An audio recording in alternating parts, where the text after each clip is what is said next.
Hey guys, we have a very special bonus episode for you. We were special guests on the SHIVVER'S podcast with Andy and Ryan, and we appreciate them so much for letting us come on and give our spin Add a little spice to their episode. Yes. Bear in mind, guys, this is not a true crime podcast that you are listening to. These guys cover a bit more different things than what we do, so we kind of toned down the murder and gore as we were on their episode. Yes, they normally cover a lot of supernatural things, culty things, horror movies, so if those are podcasts that you're interested in, definitely go and check them out for their other episodes. Yeah, so enjoy the SHIVVER'S podcast and peep your two favorite podcasters. Bye. Bye.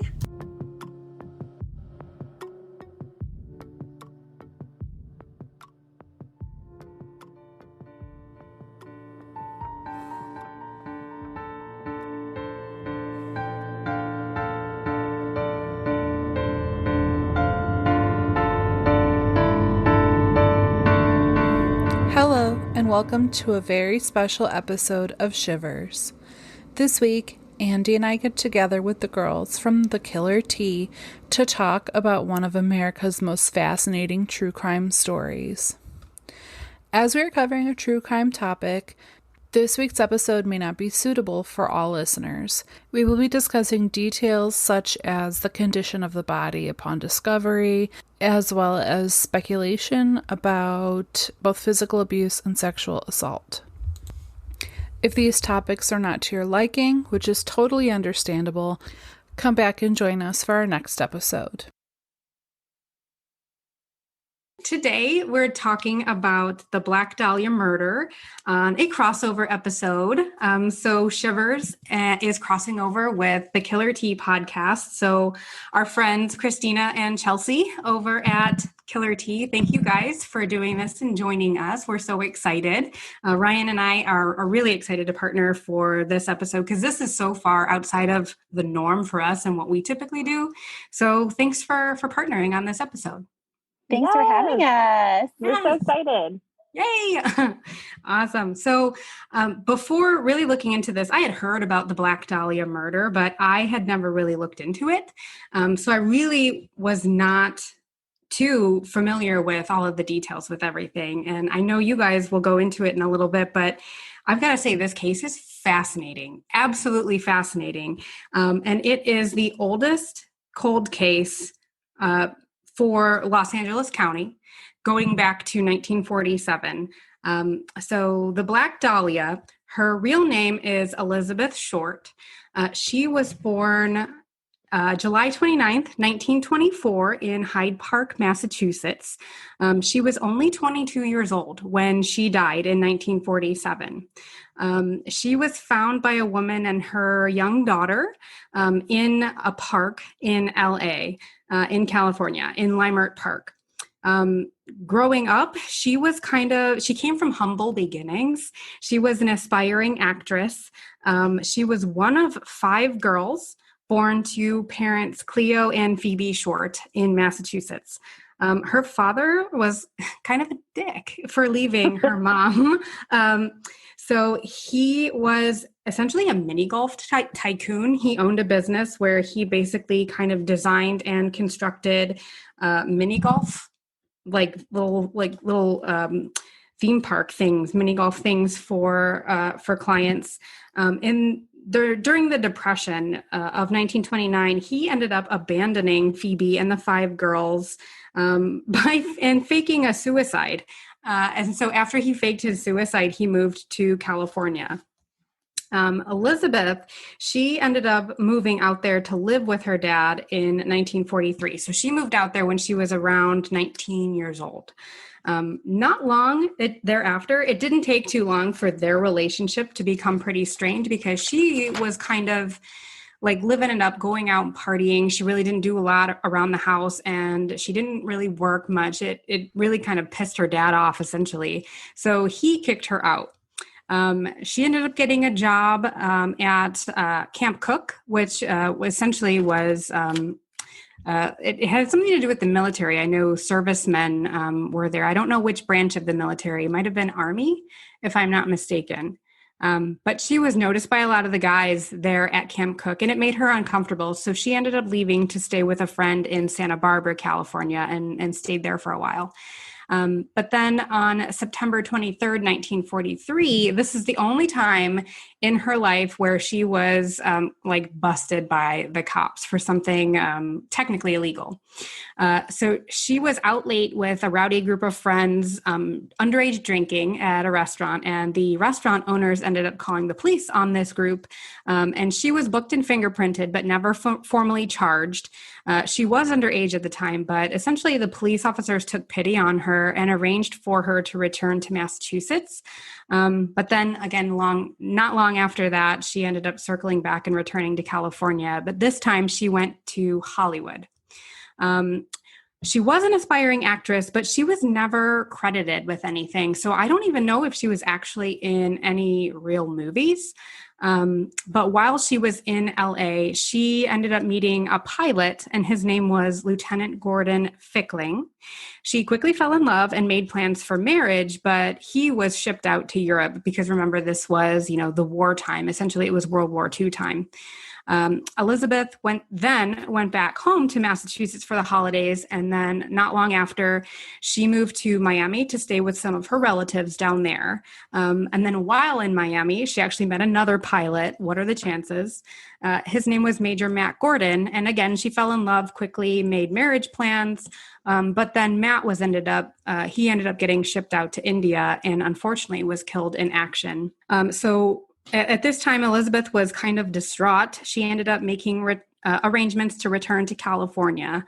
Then a couple years later, December 8th, 1946, she left LA to take a bus to San Diego. And then while there, she met and befriended a woman named Dorothy French. Elizabeth stayed with Dorothy for a little over a month, but continued her whole partying lifestyle, dating random people. And while she continued doing this, she ended up meeting someone named Robert Red Manley, who was a married salesman from LA, and he had a baby on the way. So his wife was pregnant when he's hanging out with Elizabeth, who at this time was 21, 22 years old. Red and Elizabeth saw each other for a few weeks, though he claims that he had never slept with her. He was one of the last people to see her alive, though. So Manley ended up dropping her off at a hotel called the Biltmore on January 9th, 1947, where she said that she was meeting one of her sisters. Manley and the hotel staff were the last people to see Elizabeth alive, according to the LAPD. As far as police officers could tell, only her murderer saw her after January 9th, 1947. She was missing for 6 days from the hotel before her body was discovered in the park. Although medical examiners had determined that she was dead only for 10 hours before discovery. So essentially, that left her time of death. It put her time of death either in the evening of January 14th or in the very early morning of January 15th. So from January 9th to essentially the 14th, she was kind of MIA for 5 days. No one reported seeing her. Well, the police actually, they got a lot of false reports of seeing her, but they ended up being able to verify that those reports were falsified. They were not accurate. People would mistake other women for Elizabeth Short in that time. So they never had any credible leads. So she was just kind of MIA for those 5 days. And then she turns up dead in Leimert Park. So lots of things in the investigation were kind of mishandled and bungled.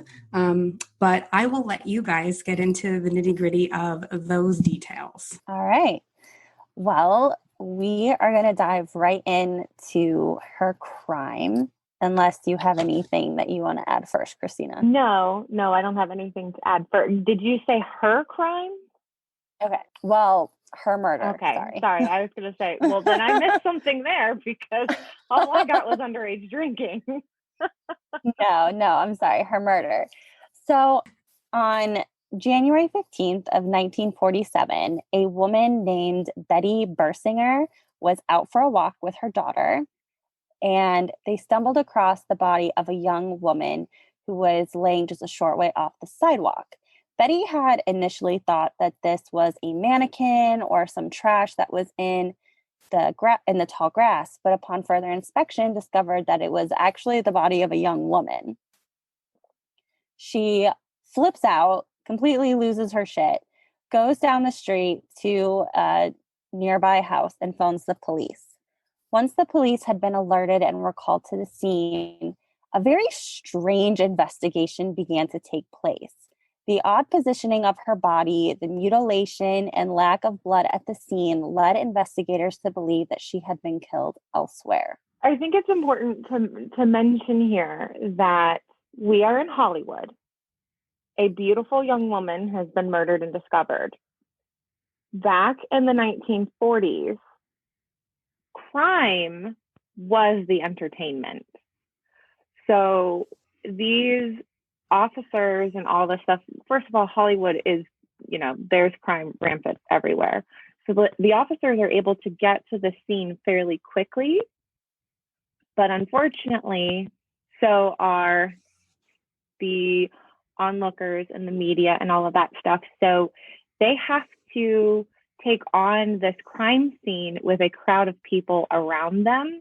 And this only adds to the bizarreness of the entire investigation, because instead of having a few moments to process everything, now suddenly they have people all over the place. And because crime was such a hot topic and what fueled the entertainment of people reading the newspaper, because bear in mind, people are reading the newspaper every single day. And those reporters follow police around like crazy, like dogs. So the police never really even had an opportunity to keep this hush hush. So Elizabeth's body had been cut in half at her waist, with cuts marring her body, and her smile had been extended from ear to ear. She was positioned with her arms above her head, and her legs were spread. Investigators noticed that she also had rope burns at her wrists and her ankles. And we actually have a direct quote from Detective Lieutenant Jesse Haskins from when he arrived on scene. The body was lying with the head towards the north, the feet towards the south. The left leg was 5 inches west of the sidewalk. The body was lying face up, and the severed part was jogged over about 10 inches, the upper half of the body from the lower half. There was a tire track right up against the curbing, and there was what appeared to be a possible bloody heel mark in this tire mark. And on the curbing, which is very low, there was one spot of blood. And there was an empty paper cement sack lying in the driveway, and it also had a spot of blood on it. It had been brought there from some other location. The body was clean and appeared to have been washed. It's important to mention that at the time, I'm going to call it a Jane Doe, because in this realm, we don't know yet that this is Elizabeth. They have no idea. The Jane Doe body is severed completely in half with medical or surgical precision. That is a big deal, because first of all, that alludes to somebody being of high intelligence, of high education. And in this time period, that's normally something someone of more prestigious upbringing would have access to. So you can only imagine the wheels that are turning in these crime scene investigators' brains. Mm-hmm. And they're noticing also that she has these crotch hatch incision marks all the way around her pubic area, if you catch my drift. And then her breast was also removed. Mm-hmm. So while you and I are going to read this and be like, wow, that's really creepy and gross, what a terrible thing, there are some interesting perspectives that people who were involved in the art culture at the time start to take notice of. We can touch more on that later, but remember these things. And what Chelsea was just describing, that cut from ear to ear, I think is more famously known as a Glasgow smile or a Chelsea smile. Sorry, Chelsea. But that is something that, again, all these things are very, very intentional. It did not take very long, maybe even just the first glance of the crime scene, for all the investigators to go, oh boy, this is not something normal. And the newspapers that were crowding around and writing everything down decided to label it as a sex fiend that was committing this crime, which I thought is interesting and not wholly incorrect. Mm-hmm. Yeah. So 2 senior detectives were assigned to this case, Detective Sergeant Harry Hansen and Detective Finis Brown. And after some investigation and back and forth with the FBI, they would identify this woman as Elizabeth Short. Now, they were using pretty brand new technology for fingerprinting at this time. They didn't have to go through the process of manually taking her fingerprints and then mailing them to the FBI. They were actually trying electronically to send these fingerprints to the FBI, which was fairly new and very advanced technology for 1947. Because she had been in previous trouble, her fingerprints were on record, and so they were able to identify her fairly quickly. The coroner's report would come back and show that she went through some pretty gruesome stuff while she was being held, we'll say captive, for lack of a better term, since we don't exactly know. But it was shown that she had multiple lacerations to her head and face, as well as, like Christina mentioned, the crisscross pattern cuts over her pubic area. And it also appeared that her pubic hair had been pulled out. By hand. By hand, like someone had ripped her hair out. Uh-huh. Her body had been thoroughly cleaned, so no sperm or other DNA samples were able to be found. Her body had also been severed at the waist after she had already been deceased, and her breast had been removed. The official cause of death was labeled as hemorrhage and shock due to concussion of the brain and lacerations of the face. There's a few things that we can tell that are happening here just based on the autopsy and the initial discovery of the body. So it is obvious to the investigators looking on that every bit of this murder is intentional, that how her hands are placed up above her head, that her legs are akimbo, all of that stuff was done with specific intent. Trying to find out what the intent was becomes, somewhat cumbersome. The other thing that they realize, as I mentioned before, that medical precision and all that stuff, well, the blood had been drained. Now, I don't know how much of this, since you said this is kind of out of your norm, that you guys are aware of, but when a person passes away, whatever position they're laying in, they're found in or whatever, blood pools into the center of gravity, and that's called lividity. When somebody passes away and a person wants to dismember them, they wait till lividity sets in and they drain the blood. They don't always have to wait till lividity sets in, but it's easier to then drain the blood. When you then drain the blood, you can dismember the body without creating a mess. A mess. So all of this is indicating to the person, the coroner, the investigators, that we have an intelligent, experienced, and potentially educated person that is maybe a surgeon, maybe a doctor. But what else is interesting about this entire thing is that there was evidence to indicate that she had had a hysterectomy performed on her, not in her personal life choices or anything, that was performed post-mortem. Most of the stuff that happens to her, most of these marks and everything, happened post-mortem.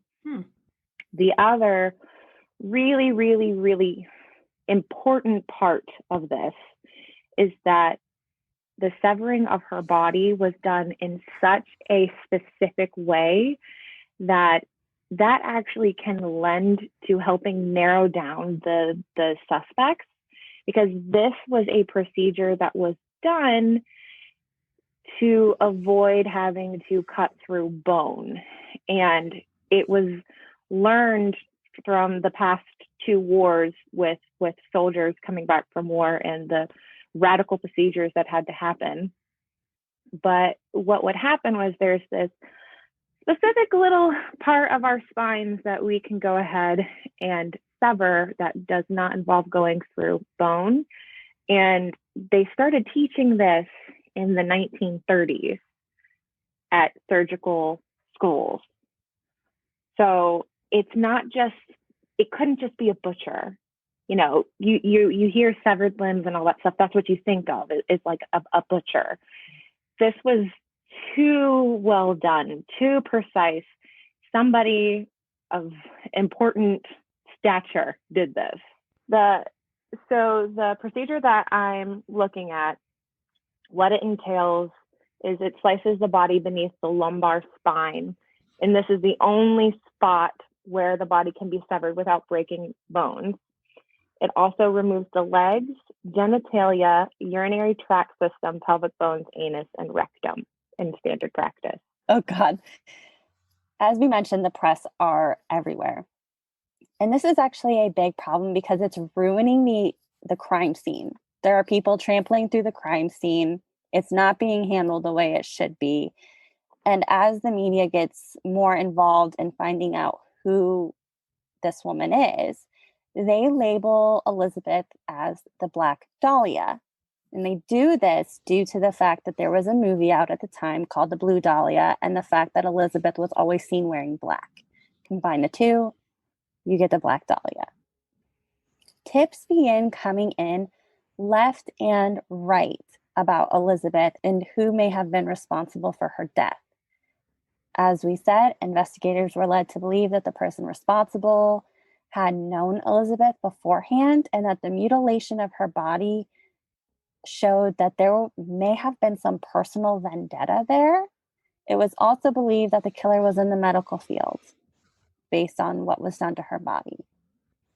And on January 23rd, 1947, the Examiner, which is one of the biggest newspapers in Hollywood, received a call from a man claiming to be Elizabeth's killer.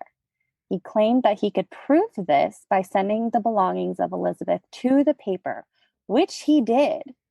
Her purse and shoes were also later discovered in a trash can near where her body was found.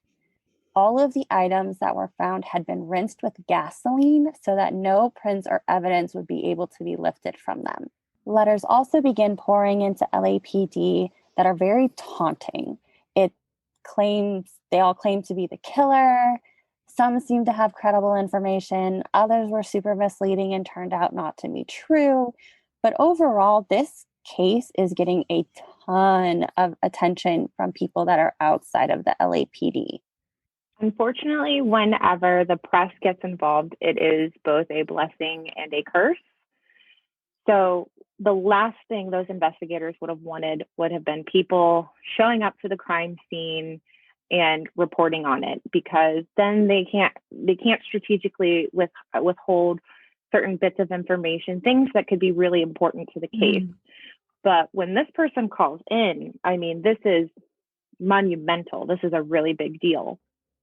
Now, I mentioned earlier on that there was some correlations between art that was popular at the time and the positioning of her body.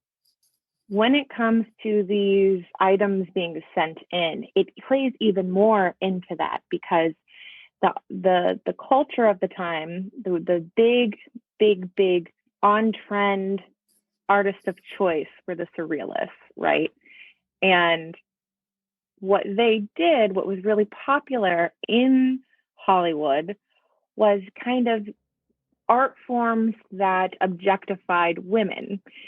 And they wanted everybody to know about it.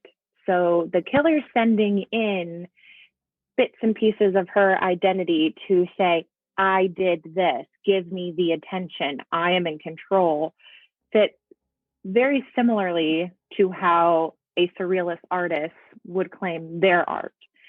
The posing of her hands above her head, the posing of her legs, even down to the severing of her body, the removal of her breast, and the cross hatching on her pelvic area all relates to the artwork of Man Ray, a famous painter and photographer in Hollywood at that time. And there are tons of different little correlations purely around her body, and then the interactions after between the police and this person that are very, very similar to the behaviors of surreal artists. So when we say that the investigation takes a weird turn, it takes a weird turn.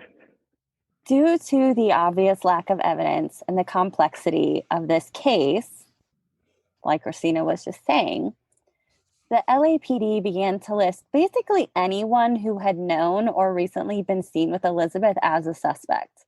This meant there were 22 individuals who were on their list of suspects, with three of those original suspects still being considered today on the current suspect list.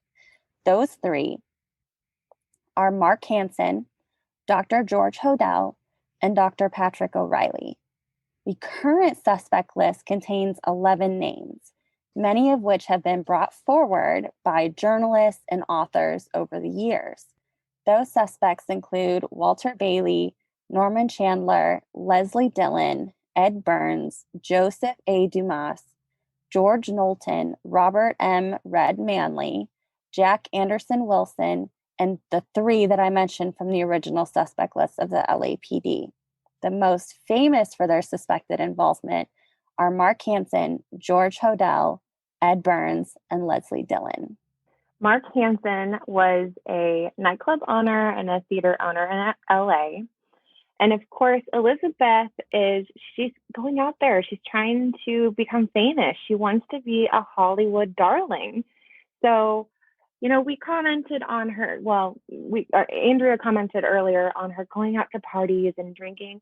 She's 20-something. She's out there living her best life. She's also kind of falling into this group of people where they make big promises about being in movies and sex and drugs and all of that stuff. But she's a beautiful young woman, and it's the Hollywood trap. It's what got Betty Page. It's what got Marilyn Monroe. But all these young women that flooded out to Hollywood are just seeing the stars and James Dean and all of that stuff. So it was not far-fetched that she would be going to nightclubs and partying and living her best life and I'm air quotes for anybody who can't see this, making connections. So Mark Hansen had claimed to have known Elizabeth and said that she stayed at his house several times, that he spoke to her shortly before her death, even as early as January 8th, 1947. So that would have made him the actual last person to have spoken with her before she disappeared on the following day. The LAPD did interview him. He went back and forth on his statements, and remained a suspect, but there was no formal charges that were ever brought against him. He had no criminal history. They really didn't have any evidence to link him, or really anyone for that matter, to the crime. And he just was one of the ones that kind of just drifted off into history. But he was a solid suspect, because even now, traditionally in 2020, the last person that sees you tends to be a primary suspect. The next suspect that we're going to talk about, and this is probably one of the most compelling ones, is Dr. George Hodel. He didn't become a suspect until October of 1949, when he was accused of raping his 14-year-old daughter, Tamar Hodel. 3 witnesses testified at trial that they had seen Hodel having sex with his daughter. He was later acquitted of these charges, but remained a suspect to LAPD and was put under surveillance from February 18th of 1950 to March 27th of 1950. 2 microphones had been installed in Hodell's home and were monitored by several detectives. Nothing interesting was caught on those recordings until February 19th of 1950. At 8:25 p.m., a woman screamed. They hear a woman screaming through these microphones in Hodell's home. Later that same day, Hodell is overheard talking to another person inside his home and says, and this is a direct quote from the transcripts, realized there was nothing I could do. Put a pillow over her head and cover her with a blanket. Get a taxi. Expired 12:59. They thought there was something fishy. Anyway, now they may have figured it out. Killed her. Their surveillance continues, and later they hear him say, "Supposing I did kill the Black Dahlia. They couldn't prove it now. They can't talk to my secretary anymore because she's dead." The secretary that he's referring to is Ruth Spalding, who died from a drug overdose. But after investigations are done into Ruth's death, it's suspected that she was actually about to come forward with evidence against Dr. Hodell, and that she had evidence that Hodell had been intentionally misdiagnosing his patients and billing them for laboratory tests, medical treatments, and unnecessary prescriptions and procedures. In a report to a grand jury dated February 20th, 1951, by Lieutenant Frank Jemison of the LAPD, wrote that Lillian DeNorak, who had lived with George Hodell at one time, had identified Elizabeth Short as one of Hodell's girlfriends. She also said that Hodell had spent some time around the Biltmore Hotel, which is where Elizabeth had been dropped off before she went missing.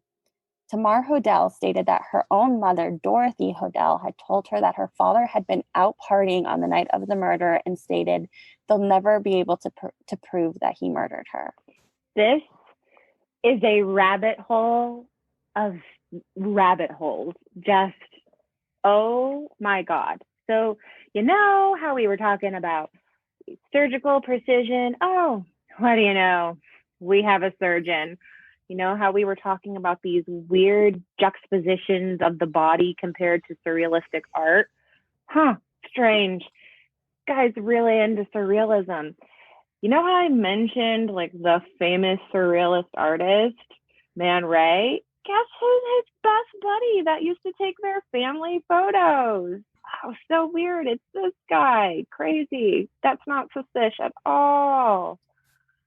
There are so many other things about this man that, I mean, if he didn't kill her, he definitely killed some other people. For sure. Hands down. Another really, really interesting thing that, although super gross, the whole incest thing, surrealists totally were into that. A-okay. Man is God. Man is allowed to do anything he wants. If a man produces a daughter, that's his right to be incestuous with her. What a coinkydink. Here's yet another thing that correlates to this dude and all these unusual things about this body. Not only that, but it's not totally far-fetched that Elizabeth and George would have crossed paths because 1940s, the doctors make home calls. You don't go to the general practitioner's office. They come to you. And he was known to go to on house calls where he had nice pleasantries with the lady folk, if you catch him adrift. And he would do this multiple times a day. And the other thing is, him and his artsy-fartsy friends liked to have big parties, and he was known in Hollywood for his gigantic, beautiful home that had these lavish parties with all the latest artists. And oh yeah, orgies. So this young girl who comes to Hollywood and is looking to become famous and going to parties and drinking and hanging out with the artsy people to get her name out there. Totally possible. She went to one of those parties and she was incredibly beautiful. So not far-fetched. And that's even like eliminating the fact that maybe she had been a patient of his. Lots of coinkydinks. Just saying. I think some of the most damning evidence, though, against Dr. Hodel is that his son, Stephen Hodel, was an LAPD detective who 100% believes that his father is responsible for the murder of the Black Dahlia. He actually wrote a book called The Black Dahlia Avenger, A Genius for Murder. And in the book, he lays out all of his claims against his father and actually believes that his father may have killed 30 other women. If you haven't heard of it, the Root of Evil podcast is all about the Hodel family. And holy Jesus, it is the most disturbing podcast I have ever listened to. So if you're interested, it's written and produced by like the whole family. Yes. By the family. It's by the Hodel family. By the family. Wow. Interesting. His daughter, Tamar, is featured on the podcast, the one that was witnessed being raped and then her father acquitted. Yeah. So definitely worth checking out. The writer behind the Black Dahlia solution has reported that they believe the LAPD knew who the murderer was, but didn't have the evidence to hold that person. The writer believes that Ed Burns is actually responsible for Elizabeth's murder, yet he was never officially on the LAPD's list as a suspect. He was suspected to be Elizabeth's closest confidant and deeply in love with her.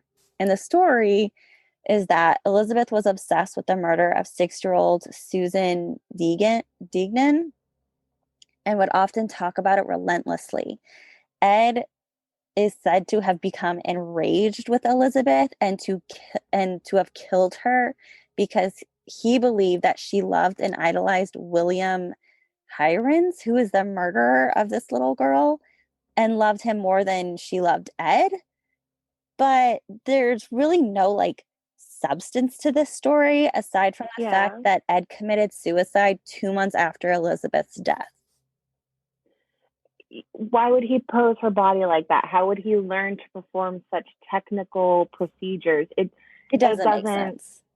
Now, yes, he committed suicide, but I mean, you have the press crawling everywhere, interviewing anyone that had anything to do with her. You had the law enforcement getting ready to come down on anyone that they thought was a suspect. So it's not a far-fetched idea that either A, he crumbled under the pressure, or was super paranoid and thought that he was going to get thrown in jail no matter what because they were together. Or maybe he was just obsessed with her. Yeah, he was distraught, heartbroken, and obsessed, and couldn't imagine life without her. So, you know, I don't buy that one personally. I mean, you might be able to tell my preference to the one that I think happened. I mean, maybe that's just me, but I don't think it's this guy. And the last main suspect that we'll talk about is Leslie Dillon, who was a young bellhop and an aspiring writer and had previously worked as a mortician's assistant.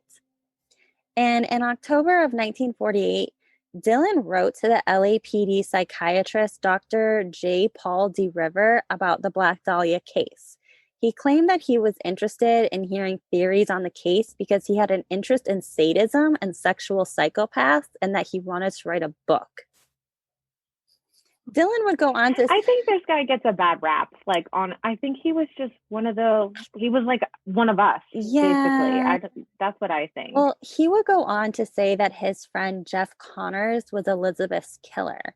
Although Dr. Day River would believe Connor was a figment of Dillon's imagination and that Dillon had actually killed her, in 1948, Dr. Day River got Dillon to agree to a meeting in Las Vegas. And Dr. Day River would record that conversation in which Dillon would ask several very odd questions concerning Elizabeth's murder. An officer accompanied Dr. Day River, and remembered Dylan discussing ways to drain a body of blood, which he would have known if he was working as a mortuary assistant. And he was detained by the LAPD with hopes that he would confess. But nothing ever really came of it. They couldn't even prove that he had been in LA at the time of her murder. In fact, they actually believed that he was in San Francisco at the time. Dylan later filed a $100,000 claim against the city of Los Angeles for how he was treated in the case, but this was later dropped. But it sparked interest into the possibility of there being corruption and a cover-up about her murder within the LAPD. So do with that information. There's so much speculation involved in this case. And while I absolutely believe that there probably was some mishandling of information, obviously they lost all of the evidence. I'm not convinced that we would have 100% gotten a conviction at that time, because there was not enough evidence to substantiate anyone, honestly. And without a full-fledged confession and intimate details of the crime, which they just weren't going to get, I think the only way that this would have been solved was the preservation of the evidence, and then to have more advanced DNA testing done on that evidence, and then using the genetic genealogy to potentially link any lingering DNA to surviving family members. But without any evidence, that evidence, I don't think we'll ever know. That evidence mysteriously, I'm using air quotes, vanished over time.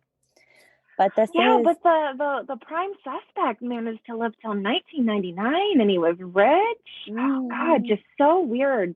It's almost like he had everything he needed to kill somebody. Yeah. Almost. That and the fact that because I went down the rabbit hole of Hodel when I was looking into this too. It is beyond fascinating. But he spent between 1950 to 1990 in the Philippines. So 3 years after this murder happened, you become a suspect in 1949.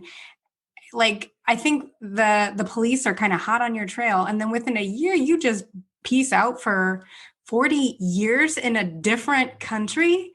What? And the Philippines. What a weird place to go. Right. Yeah. Blew my mind. So strange. Yeah. Very suspicious. And all the other things that can be confirmed, where his daughter that alleged that he raped her, she fell pregnant. She had a baby that he forced her to put up for adoption under the guise of it being somebody else's child.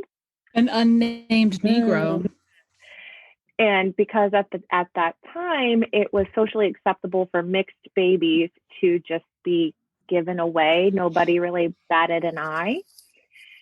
And the genetic testing that can be done to confirm that baby was his child and also his grandbaby, if that's one thing that he is willing to lie and cover up and go through such extensive resources in order to do, what else happened? What else is the daughter telling the truth about?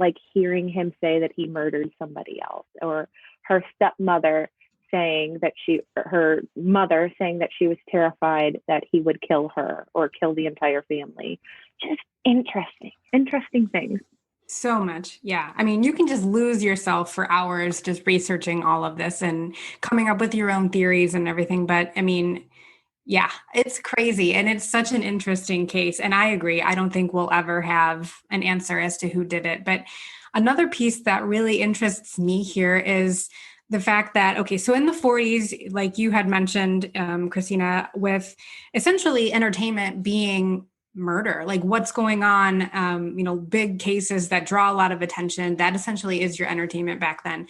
So it's interesting to me that a lot of people came forward and confessed to the murder of Elizabeth Short without, hard hard and fast proof that they did it or anything like that. But it's like it was like people were playing a game. They wanted some kind of notoriety or recognition, but they didn't necessarily want the consequence, of course, of going to prison or anything like that. But it was like they did it for entertainment. That's just, I don't know. I feel like if you're doing that today, in today's day and age, especially with technology and being able to test, DNA and all of that, like, if you come forward and you have even if you dropped a hair at a crime scene, that puts you at that crime scene today, and you say that you did it, even if you just want notoriety, but they pin it on you, like, you're going to jail. It's crazy to me that people were just out there saying, yeah, I did it, or I know who did it. And there's so many people that wrote books on it. Even in the 90s, people were writing books on who killed Elizabeth Short. People confess to crimes committed by serial killers all the time, even in present day. They want the notoriety, but they also want that sense of being involved. I mean, even in as recent as the Chris Watts case, you had people coming forward saying that they were involved that had no relationship, no nothing whatsoever. Unfortunately, it's this dark little part of human psychology that we don't think is common. And actually, it happens all the time over all time periods. Yeah. And there are also other things to take into account as well, that sometimes there are false confessions that come forward due to the methods by which the police are investigating and how they are interviewing and the pressures that are applied there. I mean, it is an unfortunate reality, but it does happen that people either A, confess due to the circumstances of the pressure around them, or B, they want a little slice of the pie and they just don't think it's going to be taken seriously. But what a lot of people in those circumstances underestimate is when the public knows that there's a serial killer around and the cops can make the story real nice and juicy and all the puzzles fit in together, pieces of the puzzle fit in together nicely, you might just be going to jail for the rest of your life, because if it gets the heat off their back, it can happen, it has happened, and it probably will happen. Yeah, it's fascinating. That's for sure. Awesome. Well, thank you guys for chatting with us about this. I didn't talk about movies. No, I know. And stuff. I'm getting there. Okay, please. I was like, excuse me. She has been waiting patiently. No, I'm going to introduce you. No, I just wanted to say thank you guys for laying it all out for us. This is such a different episode for us. So we'll see how, everyone kind of receives it, but we definitely appreciate you guys taking the time to cross paths with us. But as far as the Black Dahlia goes and Elizabeth Short, Ryan, let's hear about some of the media surrounding this phenomenal case. Yeah. Okay. Thank you. Thought I forgot about you. So I looked into like general like movie references to the Black Dahlia, and they date back to 1975. They did a TV movie called Who is the Black Dahlia? And then in 1977, a book called True Confessions was published. It was a fictionalization of the story of the Black Dahlia. And this is where like a lot of misinformation started to get like widespread. And then this book became a movie in 1981.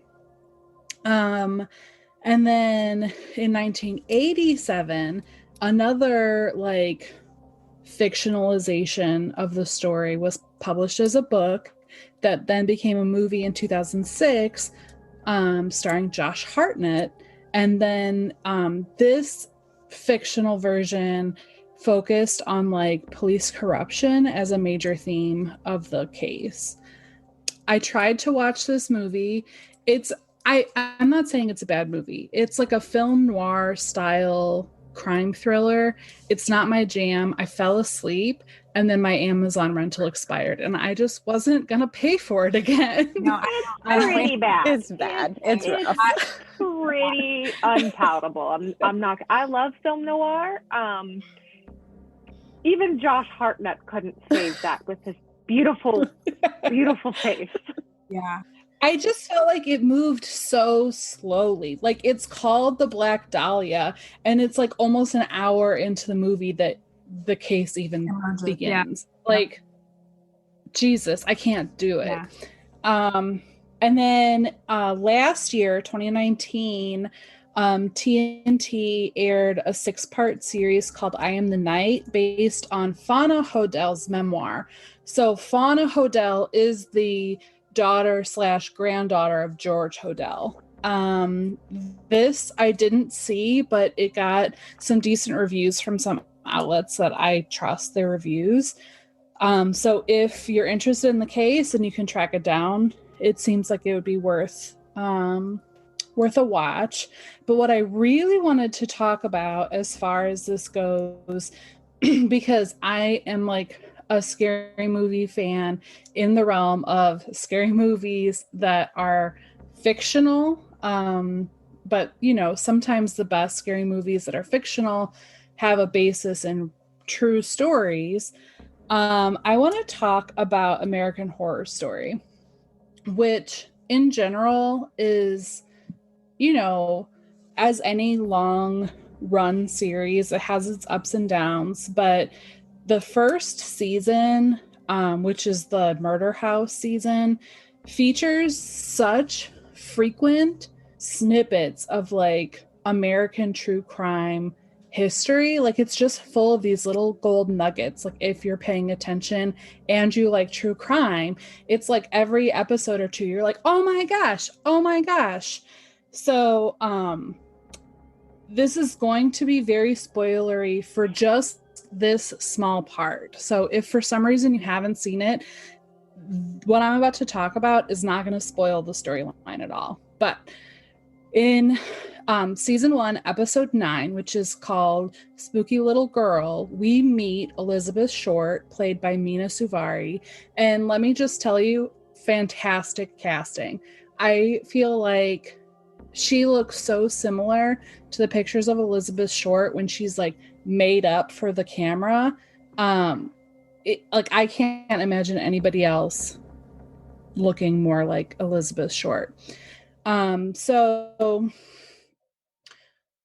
the other main players in this episode of like this particular side story are Dr. Charles Montgomery, who is possibly based on Dr. Walter Bailey, who was on the suspect list from earlier.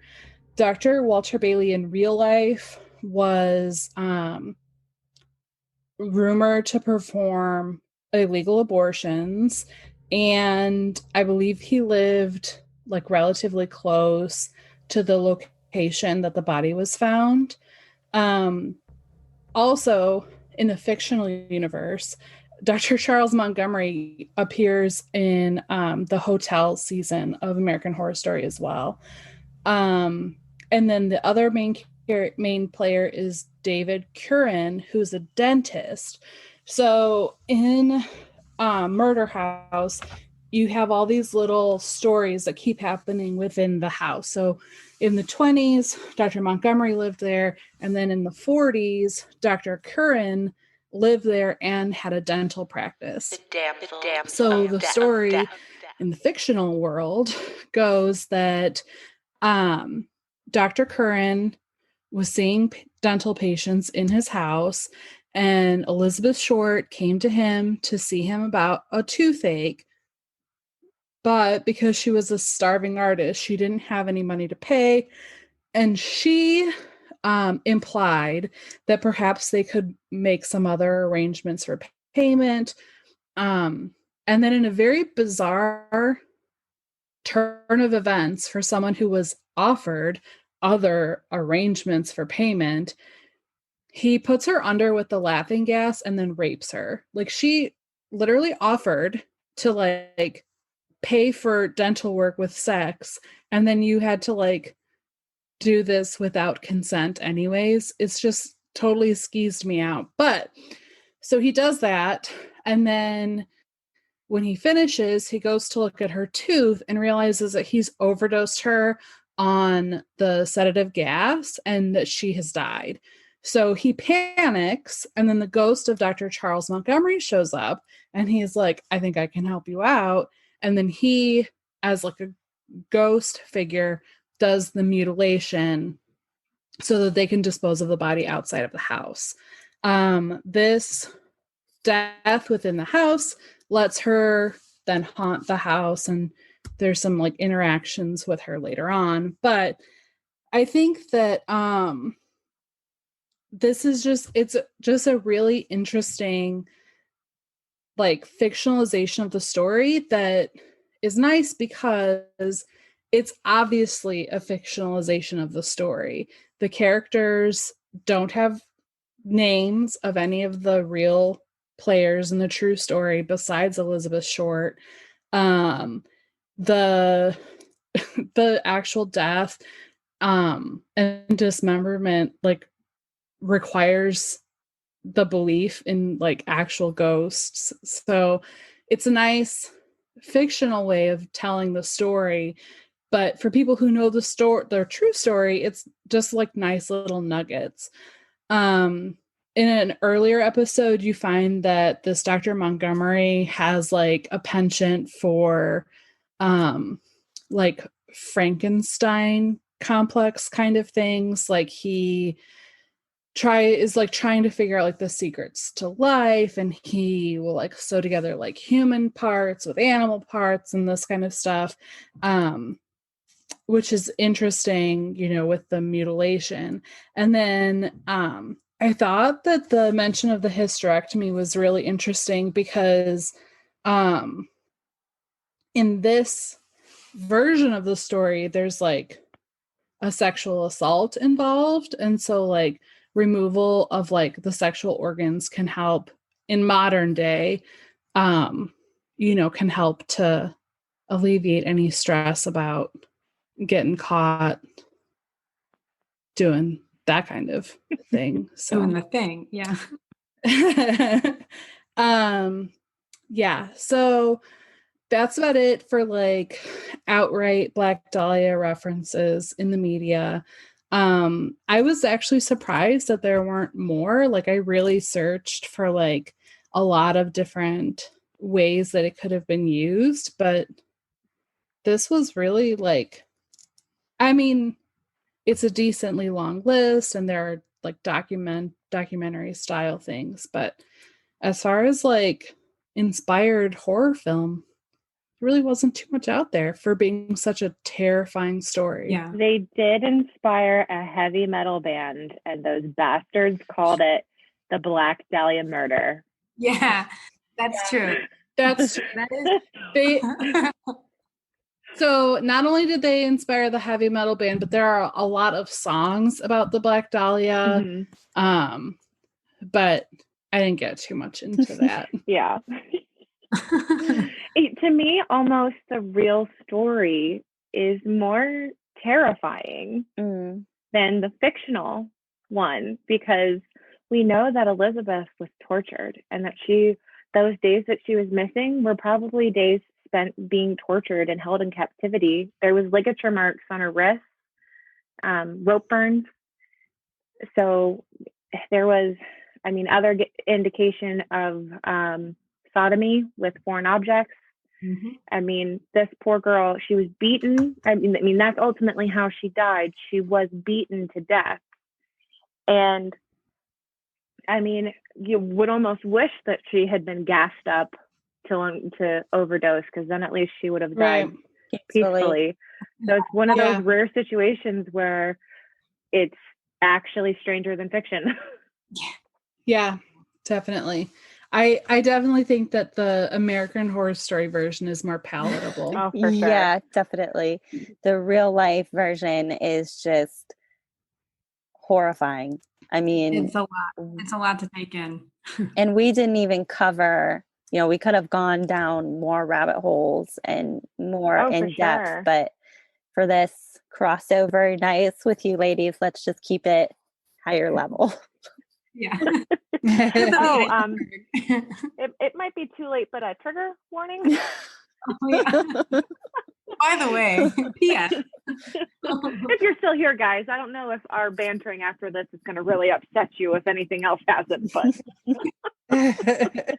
No, and even too, like going back to the investigation piece really quick, like the LAPD's mishandling of things is just, it's unreal. Although I do feel for them in the sense that you're right, in the 40s, because everything went tied back to the entertainment factor. The media, I mean, they were trampling the crime scene essentially because they were there before the police were able to set up a secure perimeter around the crime scene, around Elizabeth's body. And at one point, I had read too that some reporters, when they visited the LAPD, the actual police department, the police station, they started, and now I don't know how true this is, but I read that they were freely answering phones from inside the police station, and they were taking calls that essentially could have been tips for officers investigating the case. So, like, what the actual F? Like, they're receiving these tips and then basically withholding information so that they can release it in publications and in the media for their benefit, and not relaying that information to officers who are actively investigating her murder. Yep. I wouldn't be surprised knowing what we know about the media especially at that time and the place in the world, and just how much of a moneymaker this honestly was for them. Every day for 31 consecutive days, the paper had an article about the Black Dahlia murder. Yeah. In the American Horror Story season, there's this like running thing that Elizabeth Short just wanted to be famous, and as she's like coping with like the fact that she is dead, which apparently after you die happens over and over again, she's like, I just wanted to be famous. And one of the other characters is like, you are famous. Like, you were on the front page of the newspaper for a whole month. People still talk about you to this day. Like, you are famous, which is just so strange. Yeah. Even as a person that really likes true crime, it's still just so strange to me. That's a really good like point that you bring. Like, I literally just got chills when you were saying that, because I did not put the irony together that she became so famous, probably one of the most famous people in death, and that's all she wanted in life, was to be famous, for people to know her name. And now she's just this huge phenomenon, but she's not here to see any of it or like relish in any of it. So yeah, that's a really cold irony right there. She's still disembodied, because even, when we started the research on this, we knew who the Black Dahlia was, but how many of us knew who Elizabeth Short was? Yeah, 100%. Very yes, true. absolutely. Very true. And I will leave you with this too, because I think this is really important to just drive home how shitty the media really can be. When Elizabeth died, some reporters, they found their way to calling her mom, and they wanted to get information about Elizabeth. So they lied to her mom and told her that her daughter, Elizabeth, had won a beauty contest. And they were having conversations with her mom to pull information from her. And then by the end of the conversation, they were like, oh yeah, by the way, she's actually dead. She didn't win a contest. She was murdered. Like, how do you say that to someone's mother? Like, what kind of a monster are you? I don't know who's worse, someone who does that to someone's mom or who actually murders someone. I had read that the LAPD ended up corresponding with a police department close to where her mother lived and having to send officers to her home to talk to her, because she was hearing from the media that her daughter had been murdered before the cops could even get to her family to let them know that she had been killed. And Chelsea and Christina, you might know this. I think I might be getting maybe my wires crossed with another story that I've heard in the past. But is this the story where there was actually like a member of the media got there before the police? Or is that something else? From what everything that I've read, that the police got there and was like, holy crap, there's been a murder, and then Boom. was bombarded. Detectives. Okay, so maybe it was a different case, but I remember hearing about some case where like a citizen, like a civilian person discovered a body and then like called the police, and a reporter showed up before the police and like disrupted the crime scene, like taking photos and stuff before the cops could even get there. Honestly, that wouldn't even surprise me if that is in fact a true story. I know that there are reporters and journalists out there who listen to police scanners and are essentially ambulance chasers, if that's what you want to call them, who may have heard a call come through and were just like, I'm getting there. Is that ethical? Absolutely not. Should it be allowed? Absolutely not. And should they be charged with tampering with a crime scene? 100%. There's actually been a really fantastic dark film starring Jake Gyllenhaal called Nightcrawler that was about that very thing. And while it doesn't completely correlate to Black Dahlia, it does have a lot of what you're talking about, Ryan, that the extent that some media would go to in order to get the latest story on local crime and local tragedy. It wouldn't surprise me, honestly, if, that hadn't happened many times, let alone just this one particular one that is coming to mind. Yeah. Crazy stuff. Awesome. Well, thanks again, ladies. Super appreciate you guys for doing this with us. Yeah, thanks for having us. Thank you. It's been awesome. Thanks again for joining us for our crossover episode with The Killer T. We will put a link in the show notes to their feed and information so you can check them out. The ladies are great. They do a great job with their show. If you enjoyed this true crime version of Shivver's podcast, let us know. Leave a review on Apple Podcasts or wherever you listen. If you didn't like it, let us know in an email. Don't leave that in a review.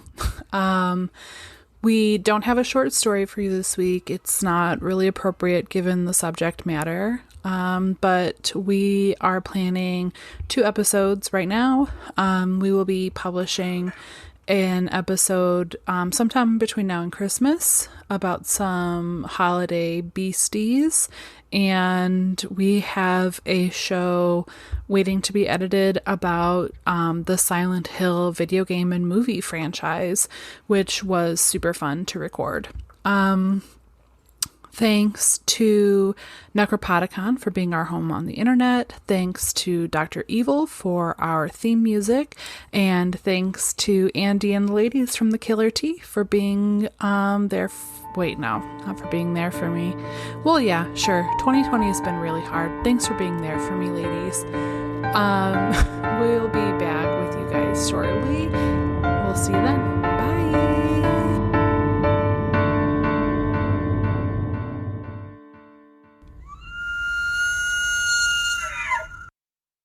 Hey, I'm Brad, and if you like D&D, and fantasy stories with lots of magic, adventure, strange beasts, and oddball characters, and comedians with New Zealand accents, then oh boy, have I got just the show for you. The Fate of Ison is a podcast that has, wait for it, all of those things. Remember those things I mentioned? It's got all of them! Now go listen to The Fate of Ison because it's good and you deserve good things. Fate of Ison, a proud member of the Necropodicon Network. Necropodicon. Hard to pronounce, easy to listen.